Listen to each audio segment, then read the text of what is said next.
Next, it's my honor to introduce Representative June Speakman, who's the chair of the Low and Moderate Income Housing Commission, and just thank her for her staunch support of affordable housing.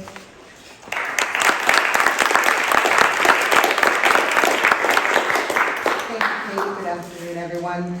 Yeah, it is my honor and privilege to chair the Low Mod Housing Act, the Special Commission to Study the Low Moderate Income Housing Act, I think is the proper name. It is designed, that act was designed to address the equity issues in the housing market, I believe in 1991. We are not there yet, so the act needs a good hard look, and that is what we're doing for, as the speaker said, for over a year now.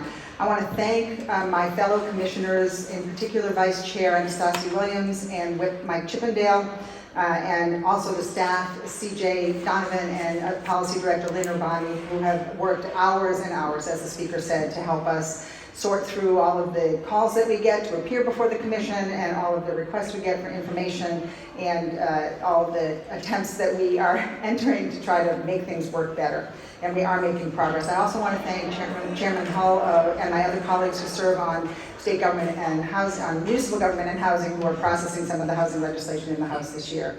So from the Commission's work, we have discovered, well, we have not discovered, you all know that there are several key issues that need to be addressed as we try to provide housing for all Rhode Islanders.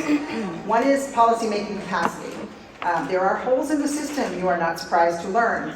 At both the state level, and we're bulking up on that, and the proposal to create a Department of Housing, which the House also has its version of that, is, I think, a big step we need to take to have folks who are in the executive branch who are focused exclusively on housing.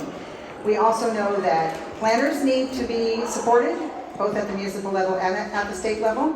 And many of our municipalities have half-time planners, or they share planners with other communities, and many of them say they can't possibly help develop housing until we at the state level provide them with technical assistance and support, and that is one of the proposals that we have moving forward as well. We know that we have to learn to love density. Everybody loves a single family home, but a single family home for everyone is not a solution to the housing problem we have. And we have several proposals that are also in Senator Coleman's bill to encourage multifamily housing, accessory dwelling units, which meet the needs of seniors and small families and all kinds of folks, and also to repurpose some of our schools and other municipal buildings, as you mentioned, into housing. So we need to look everywhere to find places and spaces that we can provide housing for Rhode Islanders. We need flexibility. Not everybody likes that term, but we do need to acknowledge that there are different kinds of units for different kinds of spaces, and we need to make sure that we are not writing rules that are so rigid that they can't be accommodated to different kinds of communities. We need to focus, of course, on equity, which was the whole point of the bill. I think Rep. Alzate is going to address some of those issues. And we need to provide incentives for municipalities. As the speaker said, there is resistance out there in the municipalities. We hear it around schools. We can't bring more children in the community. I do not like that anti-child rhetoric, so I encourage people not to use that as a reason not to build housing.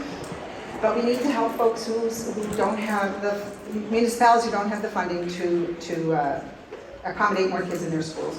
We need to provide help with infrastructure. We hear lots about sewers and water in rural communities, that they can't build housing because of that, so we need to make sure that the resources are there for that. And again, as I referred to before, we need technical assistance if there are obstacles to meeting with developers and helping them develop plans that are consistent with what the community wants. So that's a lot, and we're making progress. I think we have 25 housing bills in the House, and we are moving through. We've passed some of them. We've got more on our agenda today. I want to thank everyone. The housing community in Rhode Island is really remarkable. The advocates, the developers, the builders, we've heard from them all at the commission, and they really are remarkable, and we need to find a structure at the state level that puts them all to work towards common purpose, which is to build safe, affordable homes for all Rhode Islanders. Thank you.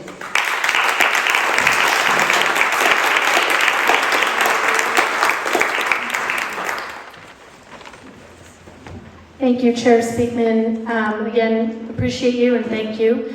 I want to also acknowledge Chairwoman Williams, who I see in the back, and thank her and acknowledge her work as the Vice Chair of the Low and Moderate Income Housing Commission as well.